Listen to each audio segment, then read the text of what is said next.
about the story, and then obviously you knew the story.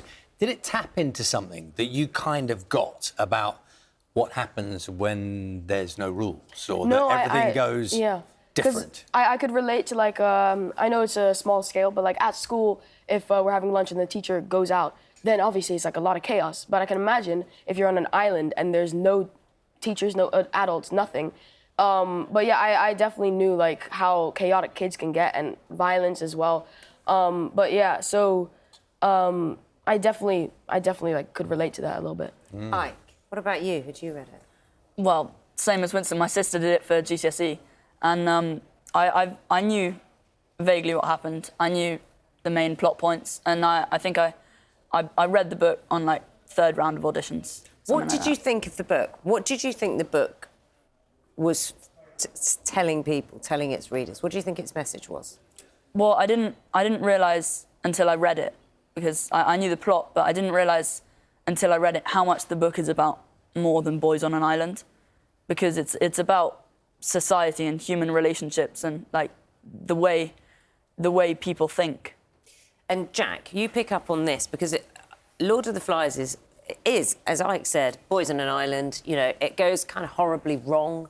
Some of the boys aren't particularly nice. However, you have taken that but moved it on from telling it in the boys' stories from different perspectives, and it's not just about boys go bad when they're together and they're horrible. Yeah, I think Lord of the Flies is sometimes used as shorthand for the very simple. So it's used as shorthand for there's black, there's white, they argue, they fight. And actually, when you read the book, you realise it's full of so much more than that. And that's what we wanted to capture. And it felt like, by seeing the story from different perspectives, particularly episode 2, when you spend time with Jack, you understand that this is not a story where you can make simple choices. It's not a story where you can make simple judgments.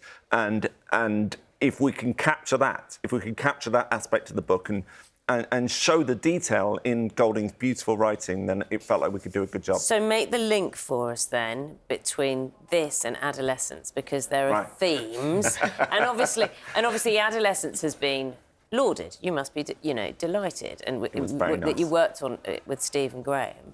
But it was very much trying to expose that there's more to toxic masculinity than just saying men are toxic. Yes. You know?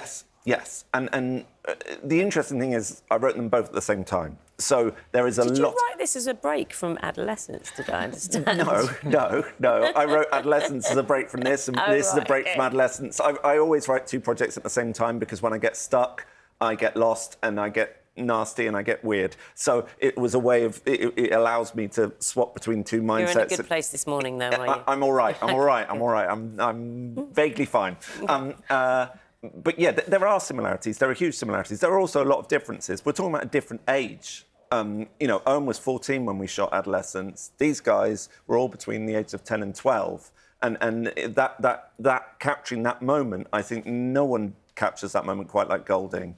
There are other things that you can sort of draw parallels. You've seen, but I'm assuming you've seen Adolescence. Oh, yeah. So, do you see parallels? Do you see things that are there are messages in all of these things? Yeah, I mean, they're both explorations of youth and how people think and what drives people to do what they do. And I think it's interesting to draw a comparison between them, because I think they show different time periods and different settings. Like the boys in Lord. Peer pressure is a constant. A group of people in any time and place, there's peer pressure. Could come through social media or whatever, but that's a constant. I also think it's like when kids are doing, like, adult crimes, like killing people, or I think we need to remember that they are kids, and it sucks because I think the main message between these 2 shows is, like, they need some kind of guide, like, to keep them on the rails, to help them grow into, like, adults, because when they're kind of left alone, that's when terrible things happen. But then they're still children. Like, I think... Make choices and make bad choices, as well as, mistakes, as well as learn. But adults need to kind of be in the room and be also empowered to be in the room. Yes. And the other interesting thing about it is that we all exist in the shadow of what we've been taught. We all exist in the shadow of how we've been nurtured.